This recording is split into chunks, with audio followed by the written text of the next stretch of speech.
This meeting of the Planning Commission for Portage to order. If you could please join me in the pledge. Sure. I pledge allegiance to the flag of the United States of America and to the republic for which it stands, one nation, under God, indivisible, with liberty and justice for all.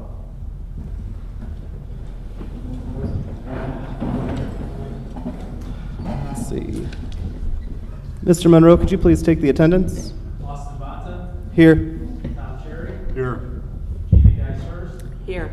Samuel Boyd. Here. Hortensia Moreno. Here. Charles Thompson. Here. Luke Weinman. Here. Kevin Witherspoon. Here. Denise Little. Thank you. Has everyone had a chance to look over the minutes from the previous meeting? And if so, would someone like to make a motion to approve them? Motion to approve? We have a motion. Do we have a second? I will second. We have a motion and a second. Mr. Monroe, could you please call roll? Tom Cherry. Yes. Gina Geisers. Yes. Samuel Boyd. Yes. Hortensia Moreno. Yes. Charles Thompson. Yes. Luke Weinman. Yes. Kevin Witherspoon. Yes. Austin Bata. Yes. Reports of officers and committees. Mr. Monroe, do we have anything at this time? I don't have anything, sir. All right. If that's the case, could you please introduce our first order of business? Yes, C0122, Edna Development Corporation, here at Todd Lee, aka Todd Kessler, Wagner Evans, 103 East Way, Operations, Indiana, requesting a change of zoning from NC neighborhood commercial and R2 low density residential to C2 medium to large scale commercial for 9.836 acres plus or minus at 5630 US Highway 6.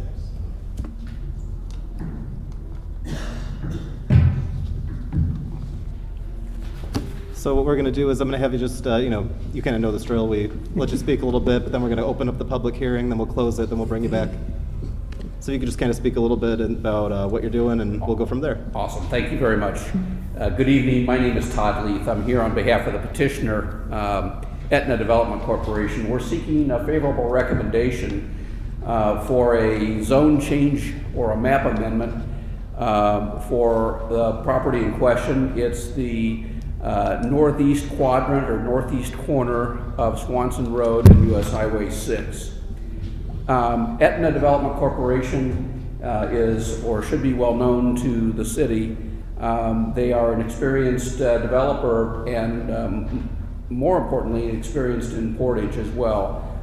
All the way back to the 70s, I think they originally did the Portage Mall at Willow Creek, just a short distance from here. And they also did the, I'll call it the Aldi Shopping Center on the south side of Highway 6 as well, the inline stores there. So Aetna is a contract purchaser of this approximately 10 acres. I provided to each of you at the beginning of the meeting at your place 2 sheets of a handout. The red box, if you will, is the area that we're asking to be rezoned. It's the north side, again, of Highway 6 from Swanson to Willow Creek, the ditch, the waterway, not the road. So there's 803 feet of frontage along Highway 6. It's approximately 465 feet deep. It's an irregularly shaped parcel, as you can tell from, or probably can't tell from the small print on the survey, but it's an irregularly shaped parcel for this rezone. There are actually 2 parcels that make up the nearly 10 acres.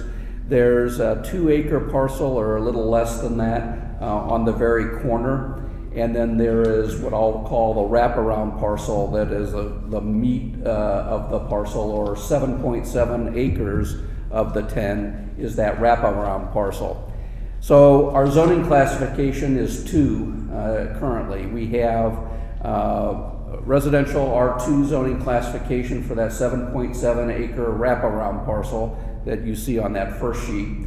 And then the corner parcel, a little over 2 acres, and then there was some highway takes along there, so it probably makes it a little less. That parcel is zoned NC neighborhood commercial. That's the former site of the Kelsey's restaurant. So my client is buying all of that, again, nearly 10 acres. The request is to change those 2 zoning classifications to 1 zoning classification for the entire 10 acres. And we're asking for the C2 general commercial zoning classification, which your ordinance calls medium and large scale commercial. The purpose of that is to do a retail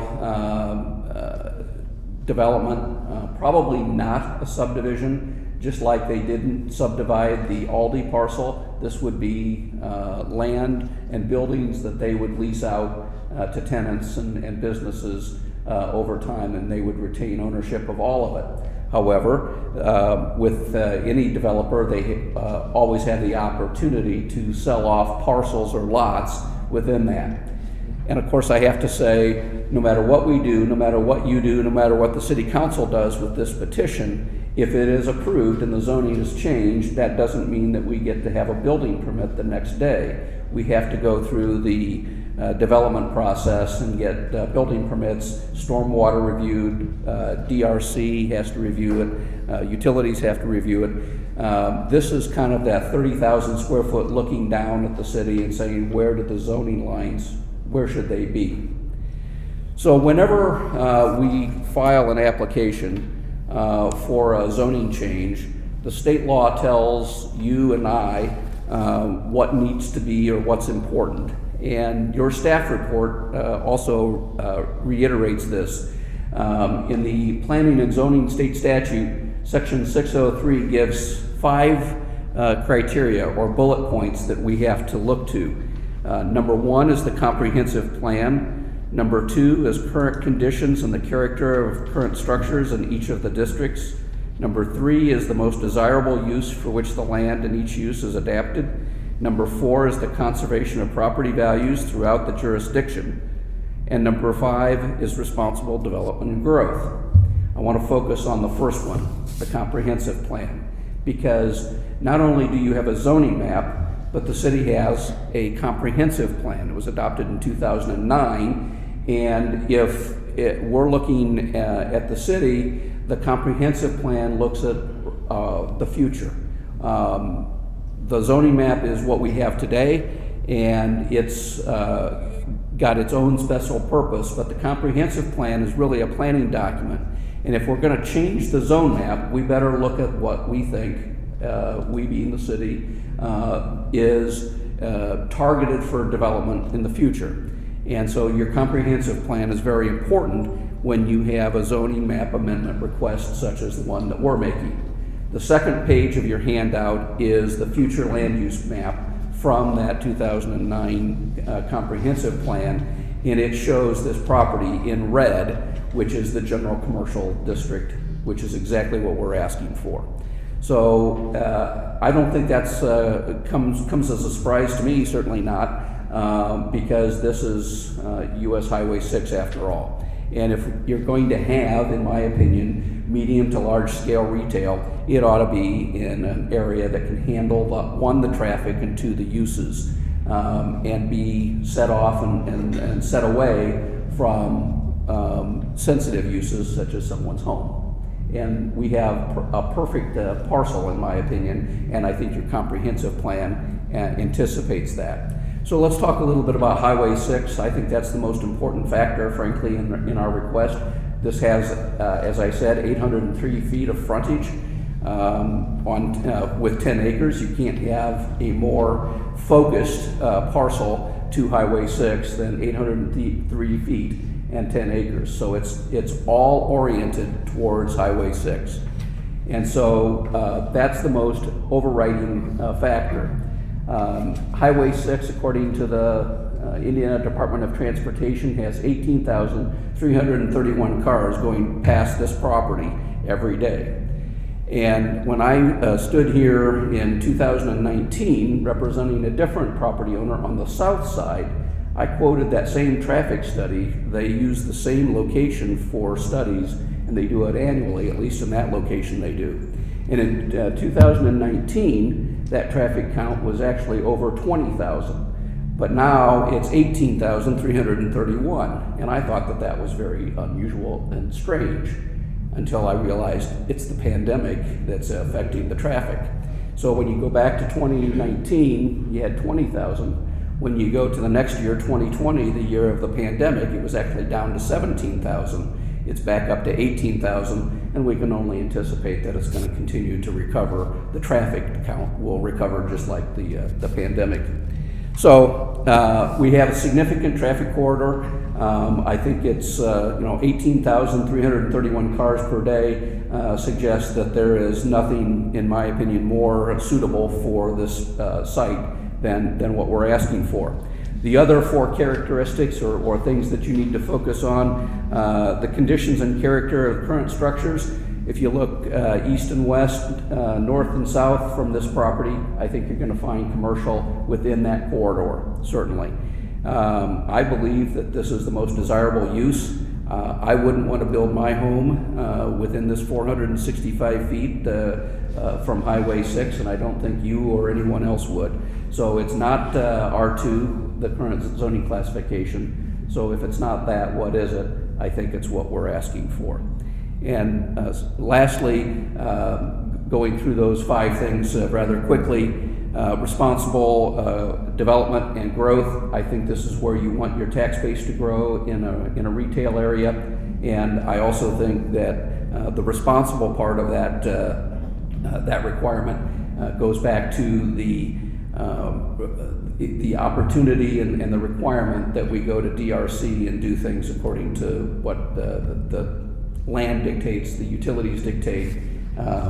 Access points are going to be dictated by the Department of Transportation on Highway 6 and so forth.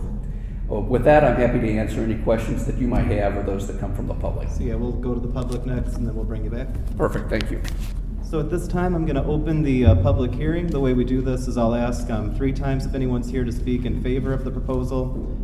Then I'll let some people speak if they'd like. Afterwards, I'll ask 3 times if anybody would like to speak against the proposal. And then after that's done, we'll close the public hearing and we'll bring back the petitioner or the petitioner's representative.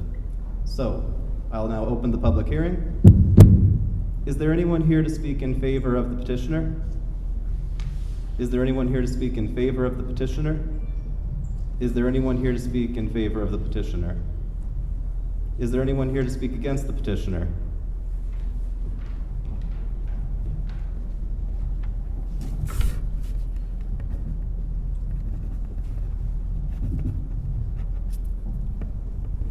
Would you please state your name? Sure. Reverend Michael Cooper, 5455 Clem Road, number 1, in here in Portage. I am before the Planning Commission today to speak against this zoning change. As the eastern boundary of this property is Willow Creek, the actual creek, not the road, and definitely not the ditch as the council characterized it. I actually had to write ditch down here because it's not part of my speech. I had anticipated everything else. What I am concerned and want to raise my concerns about and stress to this commission is the importance of this natural stream that runs the entire length of our city. I live next to Willow Creek on the opposite side of our city, and what happens upstream to this beautiful creek directly impacts me and thousands of my fellow residents. The way the zoning change is being presented by the council is that part of this parcel is already highway commercial, and so it makes sense that it all should be commercial, and that such a change would be consistent with the comprehensive plan. As the parcel is currently zoned, just 20% of the lot is zoned highway commercial, with a majority of that parcel, 80%, zoned residential. I do want to point out that the 20% that is zoned commercial is the furthest part of the parcel from Willow Creek. That 20% being so far away from this creek speaks, in my opinion, more to the intentions of the zoning, overlay, and comprehensive plan adopted by our city council. That is to keep the commercial uses as far away from Willow Creek as possible. and to leave this beauty of Portage safely within the low-impact zoning areas of the city. Another part of the council's argument is that there is a medium large-scale commercial zones already adjacent to this parcel. Since they have already reached across US 6 to make their point, I would like to reach across it as well and ask, do you really want to see that north of Highway 6 along our Willow Creek? We have already lost the buffer zones in that section of Willow Creek along that area south and that development south of US 6. If you look at the clear-cut devastation that was done to the Willow Creek buffer zone, the various zoning variants, the various variances that were granted to those developments will be happening north of US 6. Do you want to lose another zone, lose that zone of protection south of US 6 as well, at the point where this creek meanders through our residential neighborhoods, past Swanson Court, through South Park Terrace, Daughtry's and Peterson's Woods, along Tracy Terrace, Glenwood Park, Addison Acres, and into Garrington? Council wants you to keep your blinders on US 6. Commercial, commercial, commercial. What I'm asking you to do is to float down with the waters downstream to see that it is what truly defines our magnificent city, not strip malls. The best practice tonight is to keep this land along Willow Creek as low as impact as possible, and that is as it is currently zoned through our comprehensive plan, and that is as residential. I ask this commission to make US 6 the line of demarcation in our city for keeping our Willow Creek healthy and to deny this request for zoning change. Thank you. Thank you. Is there anyone else here to speak against the petition? Is there anyone else here to speak against the petitioner? With that, I will close the public hearing. Is there any way we can, I'm so sorry, is there any way we can close like a door down there or something to, there's nothing? Okay, no problems, Rory. Gotcha. Sorry. Just was trying to see if we could. I'm gonna start dancing along, I'm sorry.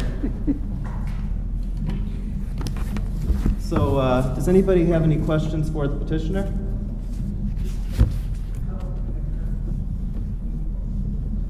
I'll let you come back, sorry. That's okay. Does anybody have any questions for the petitioner?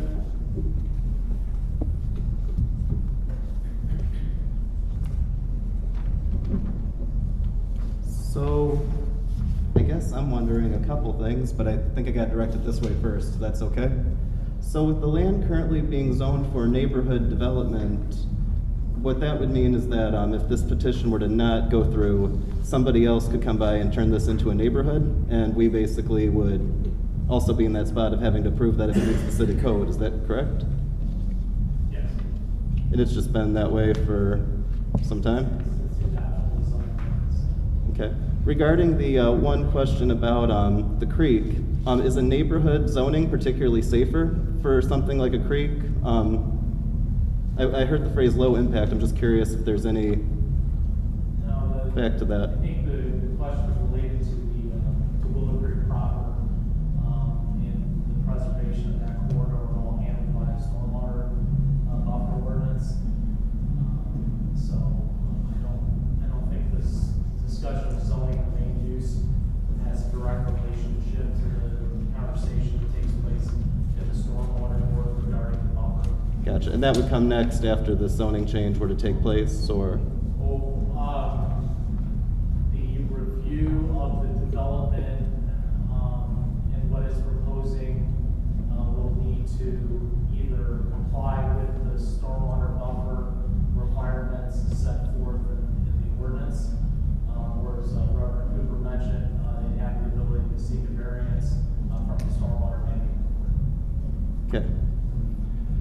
You said that you were interested in this as a retail development? Yes. So I think something for us to consider is the fact that, of course, retail is one of the things that falls under this, C2 zoning. But if you guys need, we've got, the other uses, and I think it's important to consider that unless you're willing to write something off, in like a commitment, you guys would have the ability though to change that plan after this goes through. Is that correct? If you rezone it to C2, we would have all the menu options available under C2. That's correct. Gotcha.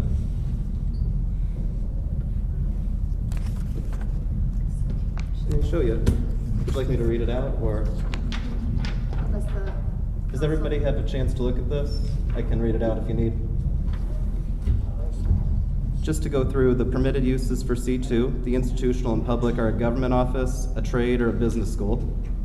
An office such as a showroom for a contractor, office design planning, office financial, office general, office medical, printing, shipping center, and studio art. The commercial uses are car wash, gas station, personal service uses, commercial, recreation, facility, outdoor, restaurant, retail sales, low intensity, retail sales, medium intensity, retail sales, high intensity. With a special exception, you could use a above-ground utility facility. Institutional public would be a child care center.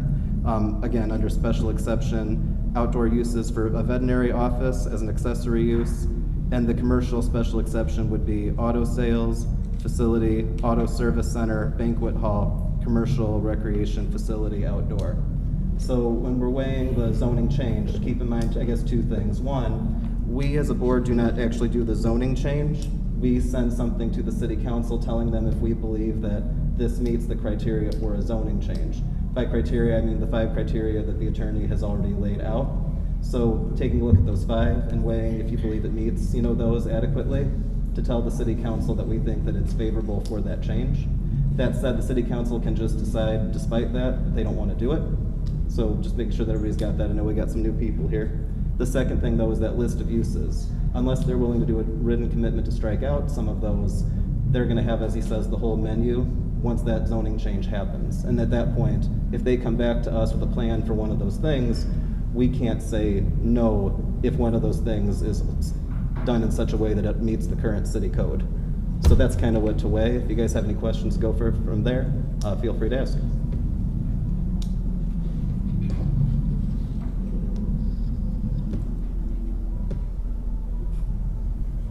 Questions? All right. Does anybody feel inclined to make a motion either for favorable or unfavorable?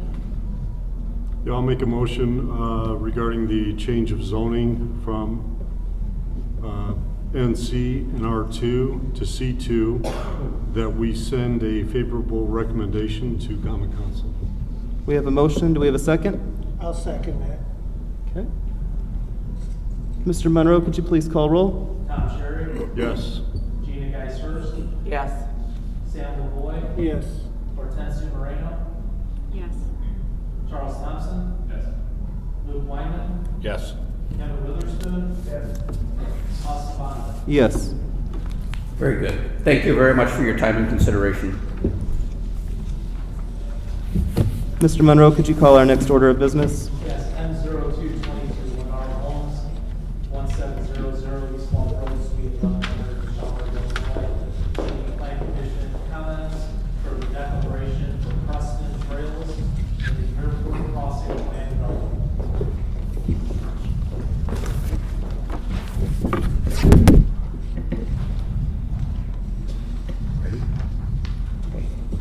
Good evening, everybody. My name is Jim Weezer. I'm the attorney for Lennar Homes. I have offices located at 429 West Lincoln Highway in Cherville, Indiana, and I can be very brief and let Todd take over. This is a proposal. This is a former development airport crossing, and Lennar's gotten involved in this now, renamed it. It's now Preston Trails at the airport crossing. And the purpose is to develop a residential planned unit development. And pursuant to your rules and regulations, it was an administrative process, an administrative review. However, we did have declarations and covenants of restrictions that we were required to submit to the Planning Commission for your review and comment and action. And that's why we're here this evening. We've submitted those for that purpose. I'll let Todd Clevin from Lennar speak to those briefly, and then we'll be prepared to answer any questions that any of you may have. So I appreciate your time, and I'll have Todd come on up. Oh, I'm sorry. Excuse me, sir. Did you sign in? No, If you- it's not a public, we were Oh, you're advised right. that it's just administrative. Oh, and that just we would- administrative review? Okay, Right. I apologize. No problem, thanks. Thank you, Jim. Good evening.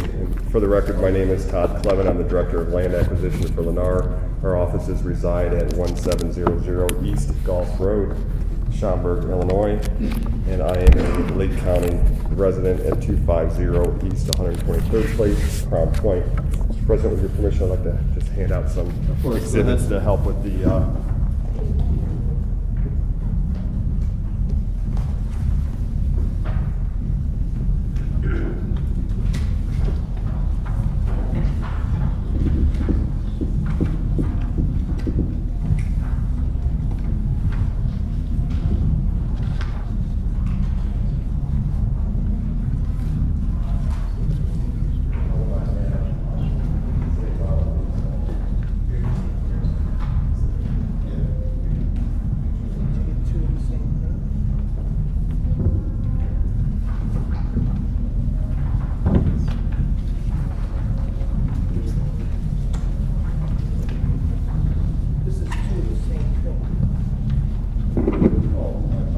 Everybody has two of the same one. The second attachment is supposed to be an open space exhibit on 11/17.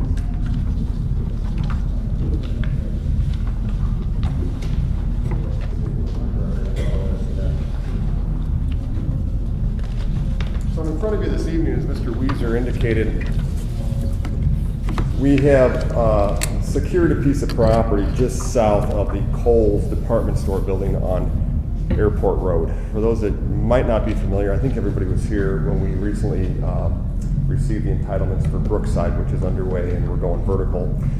We also acquired a piece of property just south of Brookside, the property that's in front of you this evening. As Mr. Weiser indicated, we're here for the covenants, restrictions, comments, and feedback, but I wanted to give you a little brief history on the property just so you don't come into this blind. It is a PUD already approved and governed by Portage, Indiana, known as Airport Crossings. That PUD, Plan Unit Development, which was approved, is directed by a director, which is A.J. Monroe. We have met several times with Mr. Monroe and his staff on our proposal, which is in front of you this evening. That current PUD calls out the south 40 acres as residential and the two north 10-acre parcels as commercial. One 10-acre parcel has been built on, the other one is vacant, and the south 40 acres is also vacant, and that's what I have in front of you. The south 40 acres was master planned through the PUD with townhomes, duplex, and single family. We had worked very diligently with your planning office with Mr. Monroe's direction and sought the permission to build all single family homes. And with his approval, that's how we have moved forward. The site has been fully engineered and it's currently in review in-house with that same department. Per the PUD, that's an in-house approval. However, the PUD specifically states that covenants and restrictions must come in front of you for some comment and feedback. For those of you that might not be familiar with the covenants and restrictions, it's basically our contract with the home buyer. So we do have the current PUD with stipulations in there that state that state the R2 zoning district must be 6,700 minimal square feet on the home site size, with a home site width of 70 feet, and any particular home must have a minimum of 1,200 square feet for ranch single story and 1,400 for two-story. Along with the exhibits that I passed out are the proposed elevations of our product, which are also approved in-house. We are proposing 3 floor plans with 3 elevations each, so a total of 6. It would look like 6 different houses out there. The smallest home size is 1,200 square feet, actually 1,224 to be exact. The Napa, which is the second page of the exhibit, is 1,428 square feet, and the fourth page is 1,800 square feet, the Sonoma. We have an ASP, an average sale price, of $380,000 in this community. When we first acquired the property, we were struggling with how we compete with ourselves just north, and we have decided that there's a market out there for, obviously, our small ranch product, typically designed to target the active adult. But with the studies that we see in Portage, we don't just have active adults, we have divorcees, we also have young first-time home buyers. So we want to kind of capture all three of those buyers, and that's what the subdivision has been intended to do. One thing that we are struggling with yet in the covenants and restrictions that were submitted to you, our cottage product that we build in our communities are always 100% maintenance free. With rising interest rates and also rising construction costs, we're trying to keep that cost down so we can target those three said markets. So we might decide not to go completely maintenance free out here. Along with this PUD, it did require some open space, and we worked very carefully again with Mr. Monroe's office. And the second attachment of the 11 by 17 shows the approved open space, which equates to a little bit something north of 6 acres. There's an existing detention pond on this property that provides stormwater maintenance for Coles. We will be enhancing that, relocating some of that subsurface drain tile, and also adding our detention to that same area. And that's that blue basin that you see at the north side of that property. So that will be increased. This property also meets the requirement of the PUD for the thoroughfare, the east and west thoroughfare, which is supposed to be unloaded with the exception of corner home sites. So we are placing corner lots along that. We are not fronting any lots, so that thoroughfare will be a straight thoroughfare from Airport Road all the way to, I apologize, the road all the way out west, Sterling, correct. Moving on to the actual covenants and restrictions, which I'm in front of you this evening for your approval. The 35-page document starts off with Article 1 and goes all the way through Article, I believe, somewhere in the teens. I'd just like you to focus mainly on Article 8. That is the one where we govern our home sites very carefully. We restrict anything from yard signs to this type of pets and fences, structures, so on and so forth. We also have the provision in here to create a homeowners association, property owners association. That property owners association will own and maintain all the open space, including the drainage facilities as well as easements. There's a provision that will be placed in there that will allow you, if you would like, to have some control of that as well. So for a lot of municipalities here recently questioned me, what if the HOA were to fail? You know, you see some of that in 50, 60, 70-year-old communities that may not have been set up with the type of language that we use now. So if the municipality needed that tool to come in and strong-arm that HOA to force them to maintain it, to save the burden on the other taxpayers within the community, that provision can be included in there as well. I know I covered a lot, I threw a lot at you. This is 87 home sites, and we are looking to break ground, I believe, in July of 2022, and possibly have our first sale early of 2023. This project will include the enhancement and improvements of Airport Road, continuing south of Coles, along with a pedestrian walking path and connectivity to the Altoff Sterling community to the west. So with that, I'll open up any questions that you may have. I have one question. Sure. I was looking over that homeowners association, and my eye was caught by a section where it talks about leasing and rentals. And it says that every homeowner that purchases their property has the right to lease or rent out their particular home. Now, could that possibly open up to the possibility that everyone makes it a business to purchase these small homes and rent them out and lease them? Is there anything that's going to protect this city from all of a sudden creating a large section of rental properties?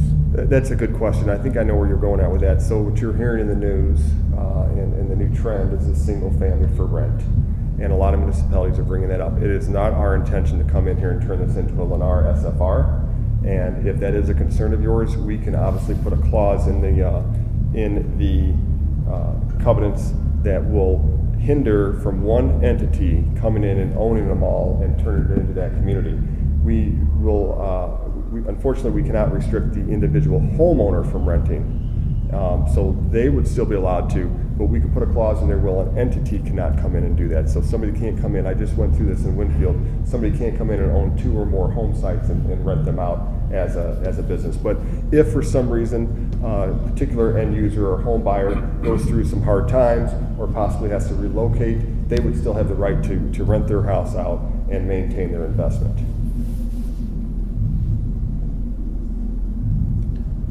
What do you think to that? Does that sound like kind of like what you were going for, or?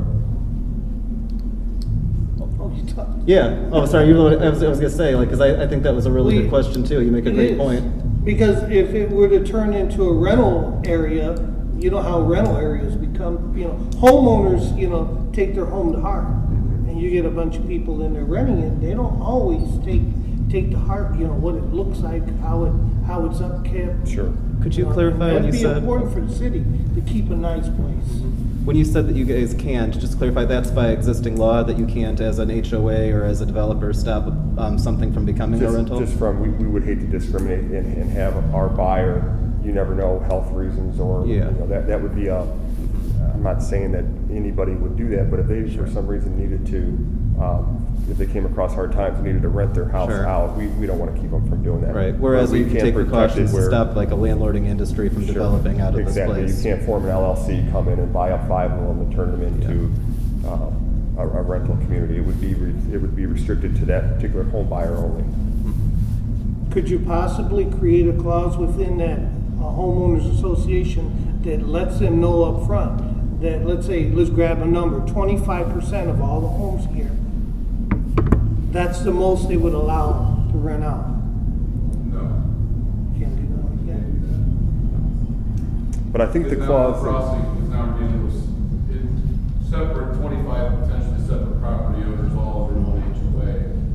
There would be very little ability to keep track of it, plus we'd be crossing people's rights with each other. And if an individual does rent his home out, he now faces additional costs. For example, he loses his homeowner's tax, what do they call that? Tax Exemptions. Exemptions, yes. And then also his insurance would possibly even go up because he's no longer the owner occupied.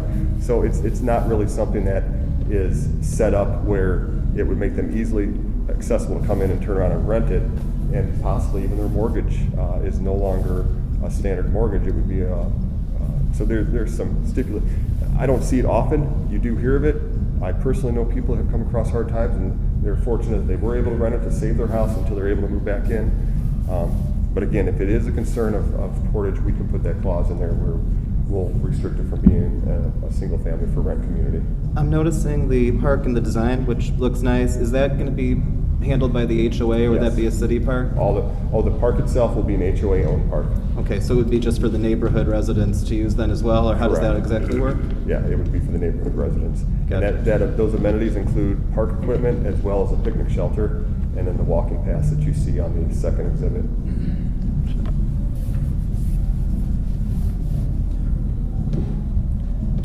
So none of them are gonna be like 2 stories, they're all gonna be ranch style? There will all be ranches in this one. All ranch? Yes.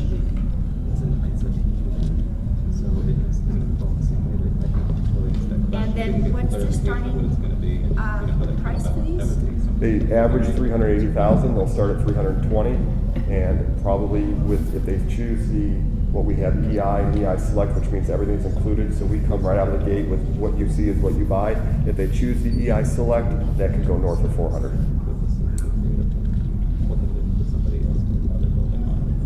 We also have a garage extension option. If they choose that, they'll get an extra 4 feet on their garage.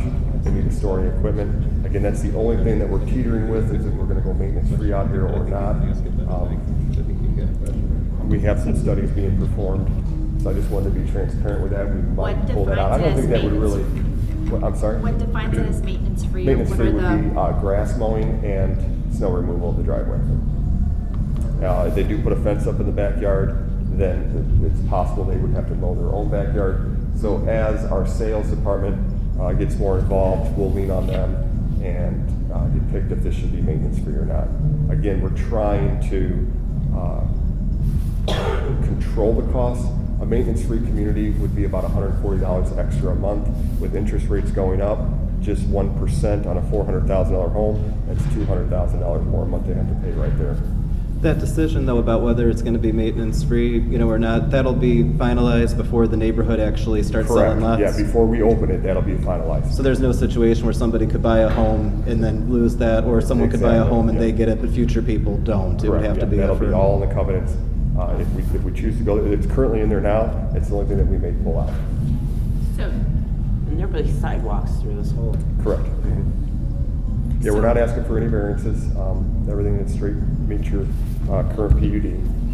So maintenance, if it was maintenance free, so they would be paying a monthly fee for the snow removal off of their driveways? Off their driveways, yeah, not off the streets. The streets will be public.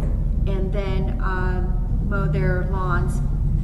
Is that still on top of an HOA to take care of the detention pond in the park? Yes, that's on top of it. So regardless, the HOA will be taking care of the outlots and the park, the green space, the parkway along Airport Road.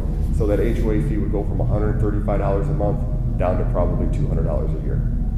So you can see it would be a drastic savings for the If it wasn't maintenance free. If we pulled the maintenance free off the home site itself and just only thing that was being maintained were the parkways, the common areas.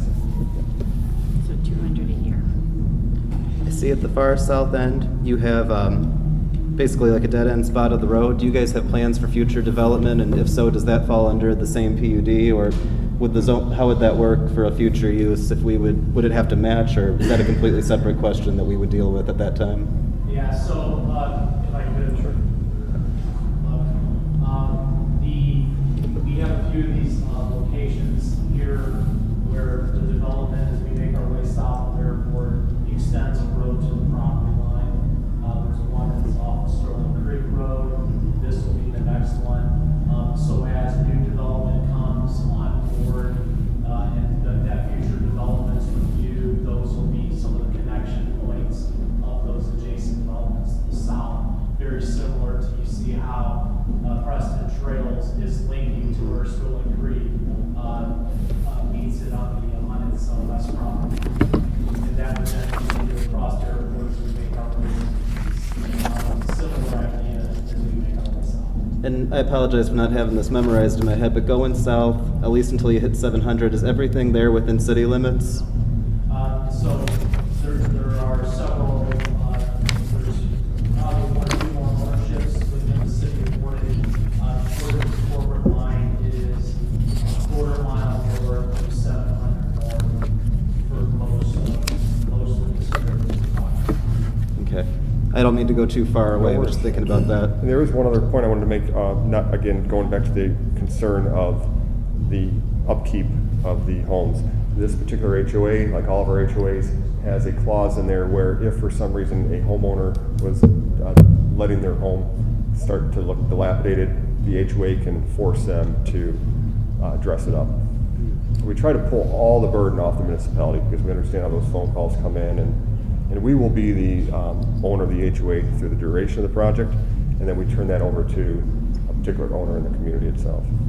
Could you elaborate a little bit more on the HOA language like maintenance? Yeah, I don't know exactly what article it's in, but I did go through it with our in-house attorney to make sure it was in there. But if for some reason something became unsightly, the HOA board would have the right to force them to bring it back up to the standards that were approved. And if for some reason they do not comply, the HOA even has the power to clean their house. And then, I mean, ultimately, if need be, they could foreclose on it if they didn't want to upkeep, provide the upkeep. So basically, the HOA can enforce its own rules, and if they need to self-perform to property compliance, and they determine it lien, then it will release the property. Yes.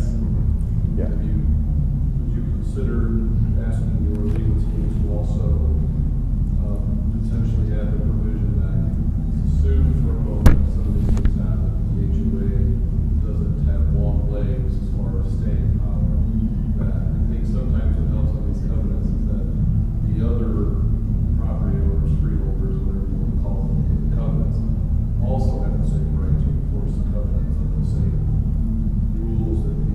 Yeah, yeah, it's set up that way, That so. way it's either the HOA, we all hope it's an open, active Yep. situation. If it's not, Right. then the individual homeowners within also have the same rights, so we don't. Exactly. What that allows us to do is not fall into the kind of the coffin corner of, it's not a city responsibility. The HOA isn't active, but yet the other homeowners don't have the same rights Yes. as the HOA does to try to enforce. Because normally the wraparound is the HOA has to enforce based upon the covenants and or the lease, that assuming they are, the winner in the litigation, so to speak, that they're also absorbing in turn for the HOA attorney fees. Sure. So that, I would like that also added to, for the other owners within subdivisions, so. Absolutely. We'll elaborate on it. In layman's terms, even if the HOA chooses not to go after him, this one particular homeowner says, I'm gonna take it on myself, I'm gonna hire the attorney, and pay. He has the right because he's a homeowner within that community, and he is allowed to enforce the restrictions as well. And it's my understanding that these covenants and restrictions are also linked to the PUD. So as a standard, straight zoning development with covenants and restrictions, basically the city does not have any power, just between the homeowners and the covenants. But because the PUD specifically allows for these to be created, I believe that the city could enforce them then as well. They needed to. I guess I have a question. I think one of the planning commission members may have asked a comment or asked a question about the open space.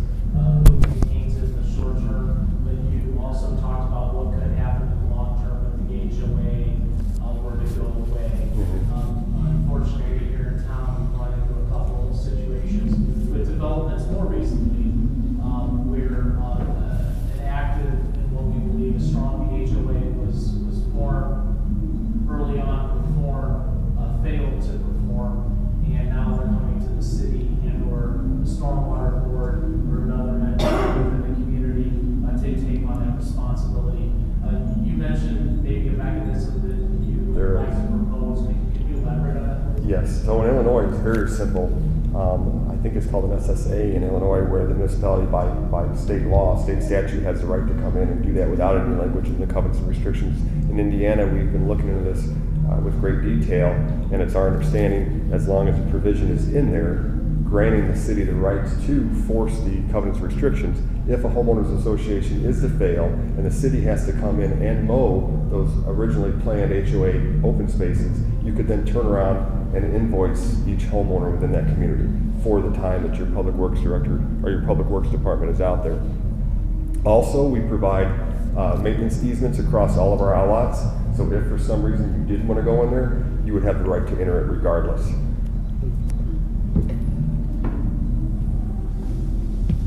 Does anybody, so, did you say that there's a particular approval, or is this more of just a collection of comments to take back with you as you bring it into the? I'm going to go ahead and defer to your counsel and AG on that. I think it's just ministerial procedure. We're in front of you. I don't know if this requires an approval or. Is there any particular thing we need, or is it more just in people ask questions until we kind of feel finished up? Yeah. Basically, ask all the questions we want before we get to a motion. That's what I'm saying, there is a motion at the end of this to actually approve the covenants? Is that what, what we would say we're doing? Part of Yeah. the acceptance. The only thing I would ask, if you do make a motion and vote on this, if you could, with the intention, knowing the transparency that I provided about the maintenance fee might be pulled out. So if it's approved and we can still pull that out, it allows me to not have to come back. I would say just for transparency, I'd say there's an 80% chance it'll be pulled out, the maintenance fee. Interesting. Which would make it a typical subdivision then, so. As far as maintenance, yeah. yeah. I just feel younger families probably enjoy that. I personally still enjoy my lawn. That maintenance free was actually carried over because this product that we're building here is our active adult smaller ranch product. And when we realized the studies that we performed that the buyers that Portage has coming here, it's more than just active adult. There's two other markets that we're probably going to see very interested in this community. I'm sorry, I know you said already when you defined if it does go maintenance-free that it would be the grass cutting and the driveways. Did that include the sidewalks? Yeah. Okay. Yes. So anything that a homeowner would shovel, you know, and your city ordinance still governs that. They don't mow their grass, you could still fine them. You know, Yeah. You know what I'm saying? You still have that ability. I just think that it's going to deter some of the buyers coming into this community, especially with the assisted living facility. I foresee younger families with our younger adult children with possibly their relatives next door. So we really put our time into where the buyers are coming from, and we just think that maintenance-free might be more of a hindrance on this community as opposed to one that's going to be all active adult. How many other subdivisions do we have that involve the HOA fees? Excuse me. Sorry. Okay. Yeah, HOAs, you know, I've been doing this long enough where we're coming full circle.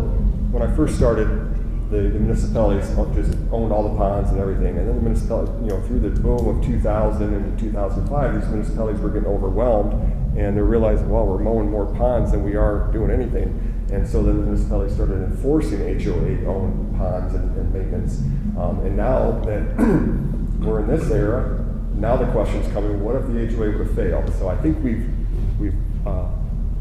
haven't left any stones unturned, and I think that provision that we'll provide will cover that if for some reason you had to go out there and perform any maintenance, that you would have the right to invoice the homeowners in the community. You mentioned the detention pond, you know, is already servicing Coles, and you guys are going to be expanding that to make Yes. it cover the neighborhood. If future development were to take place to the north by the Coles, is there a way to address that, the needs of that pond changing, or is that going to be looked at, again, is that a separate board to handle, or? The stormwater board will ultimately review and approve the stormwater system of Airport Crossing. I believe there's some language in the PUD that allows for some flexibility in design as it relates to how best to design the stormwater facilities in this area, both for the single family to the south and the commercial. But yeah, it would be the stormwater board if it's determined that additional stormwater facilities would be required.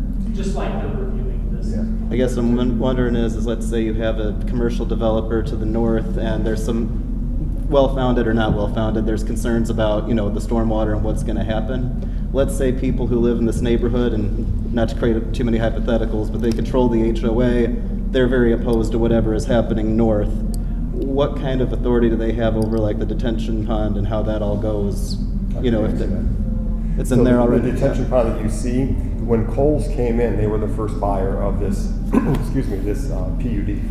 And so Coles must have been very smart and said, we don't want to put the detention on our property. And so the seller owned the property to the south and said, well, we'll put it down here. So the way the drainage easement is written, it's written to Coles and Coles only. It's not written to the entire. Not to the entire PUD. Right. Okay. So, and it gives us the right to modify it with Mr. Monroe's approval, which we received.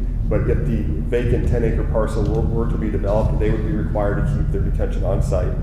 And they couldn't release any more into our current area that is currently being released in an undeveloped state. So it'd be no different. So it's than any settled other piece of then? property. Exactly. Thank you. Yep. That works. Yep. Are you planning on developing a park with all the open spaces within the structure, or is that coming after? That's with us. Typically, it shows up about 60. Depending on when we break ground, this will be a winter project for us. So I would assume that park will be fully vegetated and constructed in spring, summer of 2023. That helps us also sell. They see that amenity out there and they pull in. Is there a threshold where the homeowner should HOA switches from developer to actual homeowners? When we sell our very last home site, yeah, we'll hold it throughout. This question might be to Mr. McClure. Do we have a formal name for that stipulation with that, as far as a company coming in and buying multiple properties for rental? Yeah, I'm sorry. It'd just say without an SFR, single-family rental community, or rentals limited to the owner-occupied only. Is what we've Well, done in yeah, other but that would, communities. you know, individual owner can still rent, but we're talking about the you know, Yeah, restricting entities, business entities. From purchasing the lots, or at least, yeah, purchasing and renting the lots. Yeah. It might be one thing to Yeah. buy it What with we intent can to sell, actually, but another thing to buy it with intent to rent. Yeah, the as an language entity. was very simple that we used in our recent one in Winfield, where it basically said one owner cannot lease more than one property. I think that language would work. the one owner language.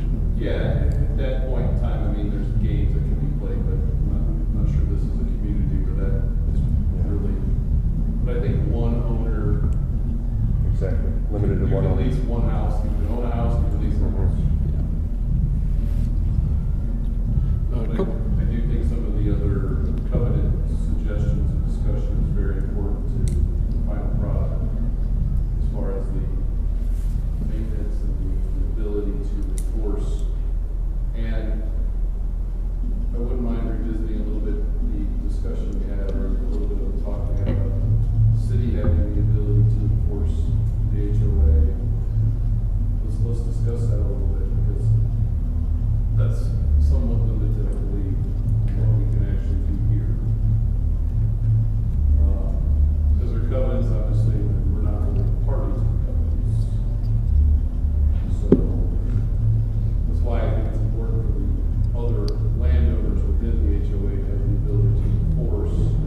If we look down the road, a little bit of history was taught, these HOAs either are here and strong for decades, or they start off strong and they tend to have a little bit of a lifespan until we get to that third or fourth home. So having the other property owners being able to. Yep, I will have that pulled out, Mr. Weezer will forward that to you specifically tomorrow. And then if there's any tweaking to it, we'll be more than happy to do that. But I think you'll be happy with the way it's written. And I think obviously the part of the, where the HOA has the ability to go in and cure is as important as the other homeowners. The homeowners, correct.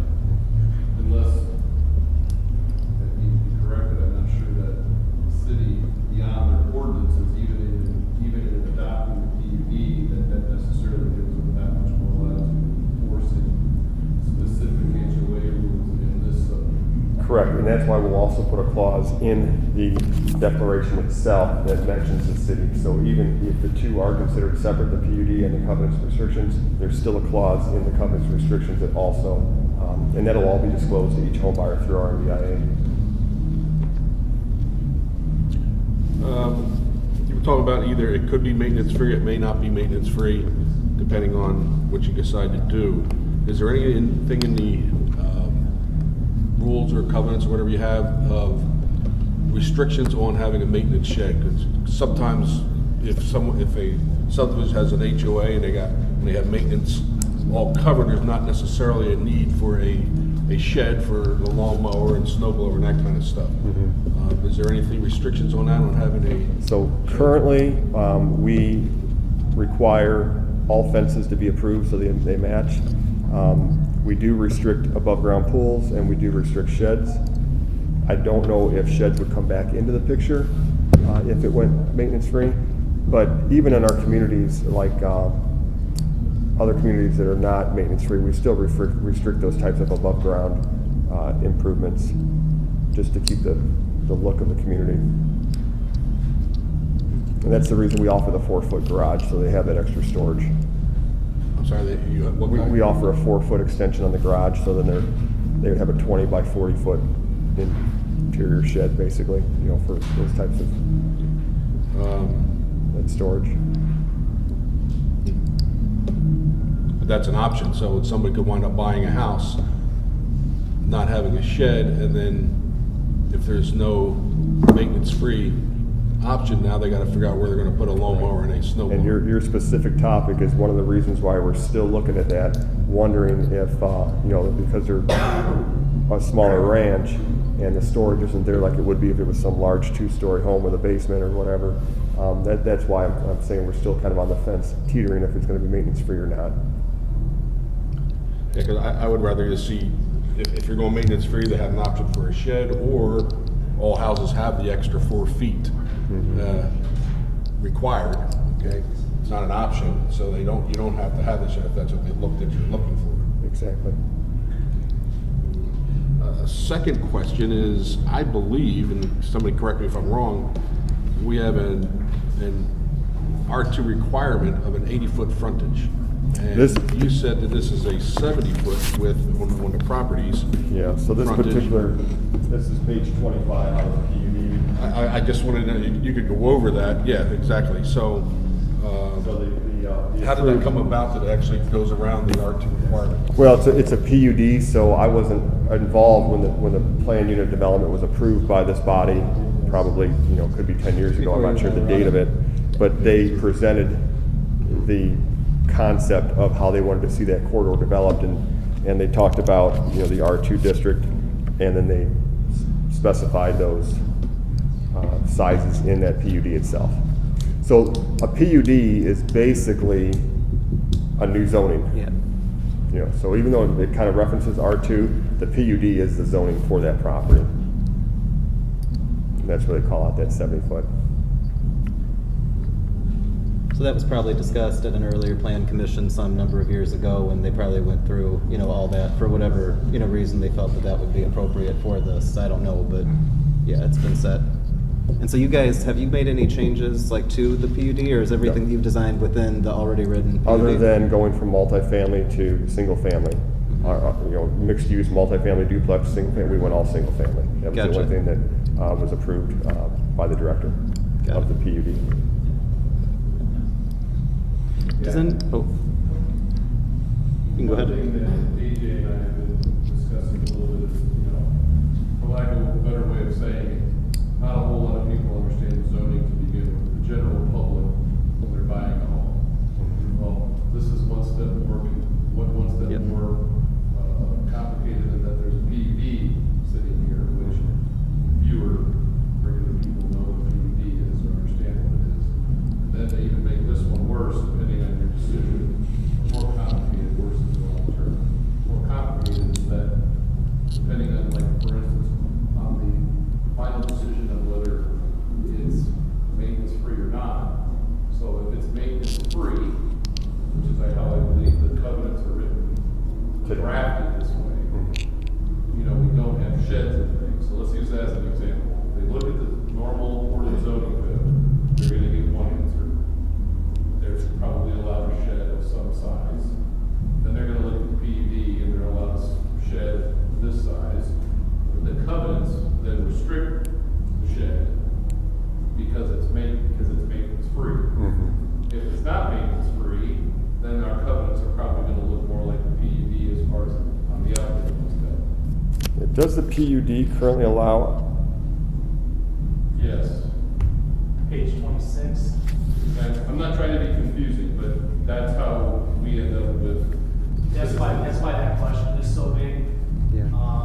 If you go to page 26, the final development plan, 5 accessory structures in the district, you're allowed up to 840 square feet.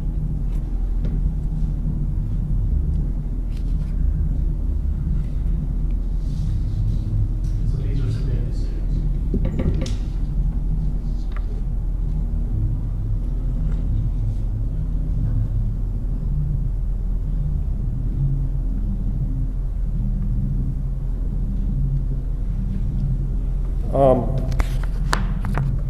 And if I agree to allowing sheds, it goes away. Correct. Yeah, okay, we'll allow sheds. I see what you're saying, that's gonna be, board can easily say, this is the PUD, you're allowing sheds. Let's just put that, thank you for bringing it up. We'll allow sheds. Okay. Yeah, and then if we go maintenance free, then they have that. But we are gonna put something in there where they just can't roll a bright red shed out. I mean, they're gonna have to. I didn't really want you to solve that one problem. Yeah. That was just my example of the problem. Yeah. That was just my one illustration. sheds are, we can get over sheds. Yep. But that's kind of the big Lego pieces we're moving around depending on exactly what somebody's final decisions are. Which is why, because of this multi-layered, I agree with AJ that we, as much as the city can be a part of the covenants as far as, we agree with that. And I believe one of the first pages in there allows for covenants to be added to it. It does. So, yeah, so you definitely, and that's actually a good thing, because typically, like in a straight zoning, like I said, covenants, restrictions, you wouldn't have any power over, but here you have, you're already entered into it, because it is zoning. But I do foresee, you're right, that could be a major conflict, and that's gonna make our decision that much easier if we do go. You mentioned that also that fences are something that can be approved, and you said that the reason to not immediately allow fences had to do with the maintenance free, or was there a separate reason? No, we just want to make sure that the fences are aesthetically pleasing. Sure. So we want to govern what type of fence goes in. Would that be approved for a homeowner by the HOA? By the HOA, correct. Okay, so it wouldn't go to, it would be within the... They would still have to get if Portage requires a fence permit, they would still have to come here and provide the survey. That's what I was curious about. So with things like BZA, when it comes to fences, like if somebody has a corner lot, would that still apply? And like the higher than 6 foot rule would still apply with this, even though it's a PUD?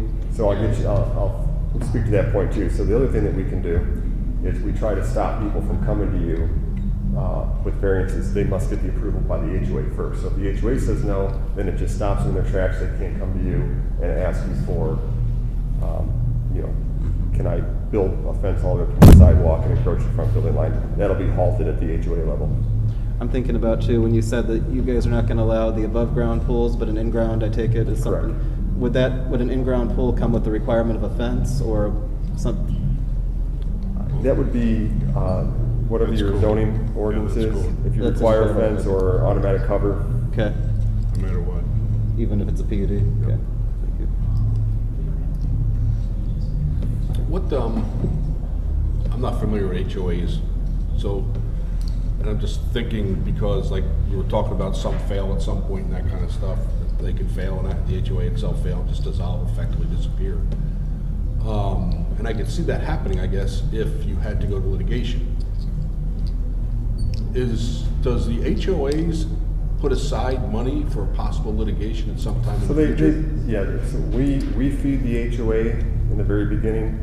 Every time we sell a home site, not only do they have their ongoing monthly HOA fee, but they also have a startup fee. So that builds that kitty up.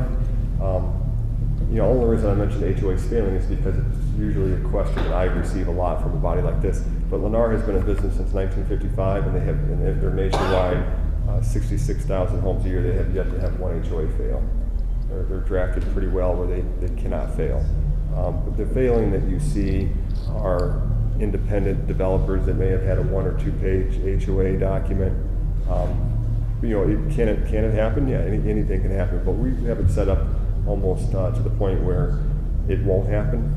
We're not coming in there and making it outrageous. It's a non-for-profit organization, and it's intended to maintain the green space and take that burden off the municipality, and also have a little governing body. And it's in the very beginning, everybody's excited. They want to be on the board. They can have a say-so what goes on out there. Some people enjoy that. Does anybody have any other questions? I think one question I have for our, timeout? I was calling this time. I wondered if you answered the question you asked. You had a question regarding variances? Oh, was that, me with the fences? Yeah. So the PUD ordinance, there's language contained in the PUD for airport crossing. It talks about fences and notifications. The variance process, very similar to a Veriplex. It runs, is operating this runs to the Planning Commission. So if there's a variance from a standard set forth in this document, I go through the approval process, it would be considered a major amendment. Okay, that makes sense. I can live with that. So, Similar to the fence issue we had with that other subdivision, correct? Gotcha.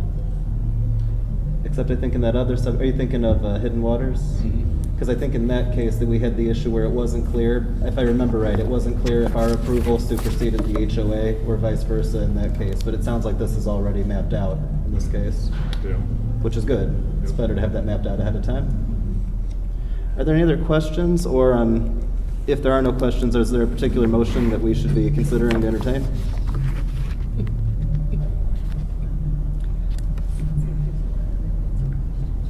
Yeah, do you want to? How does the board want to see the language first? I think that would be great, personally, but I mean, Yeah, and I think one of the parts of the language we'd like to see is the one owner cannot lease more than one house. Also, the language that you've talked about. Sure. Could we possibly have a motion to approve pursuant to your in-house attorney, or your counsel, receiving that language from us, just to avoid us from having to come back and keep us on our schedule? Well, don't you have to kind of take a look at what the PUD kind of stated and make sure there's no contradictions in the covenants and restrictions, just like the shed case? I agreed to remove the sheds, but it's our opinion that because it allows the covenants and restrictions, that they would override that. It would. Yeah, but I'm just. Your covenants and restrictions are going to override if they're above and beyond anything more than the PUD can do. You just can't go less than. But that particular one, There's no I argument there.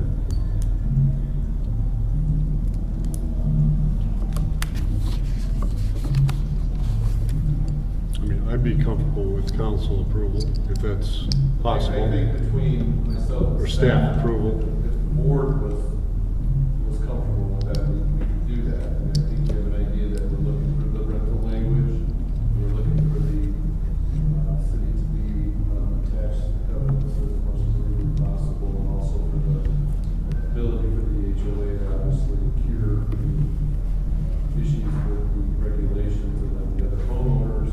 individual homeowners. Individual homeowners within the HOA itself to be able to enforce on the same terms and conditions as the HOA. That tends to help, and not only that, but also keep the HOA active and running. It's that rough spot in its history. Is there anything besides those that I enumerated that the board is looking for within the covenants? I think that's all of what we discussed. Right? Then that would give you time to get a final answer as to whether or not it's maintenance free, not maintenance free. So it kind of seems to be the last decision to be made to move forward on that side, correct? Correct. so do we have a motion from someone on the board? Yeah, I'll make a motion to approve or move things along pending approval on the language from staff. We have a motion. Do we have a second? I'll second. Were you about to second or just? Okay, cool. I was making sure you weren't trying to challenge. Okay, cool. All right, we have a motion and a second. Mr. Monroe, could you please call roll? Tom Cherry, Yes. Gina Geisers, Yes. Samuel Boyd, Yes. Hortensia Moreno, Yes. Charles Thompson, yes. Luke Wyman, Yes. Kevin Witherspoon, yes. Austin Bonta, Yes. Thank you very much. Always good seeing you guys. Thank you. Good night. Seeing no other business, is there anyone like to make a motion to dismiss the meeting? Yes. All right.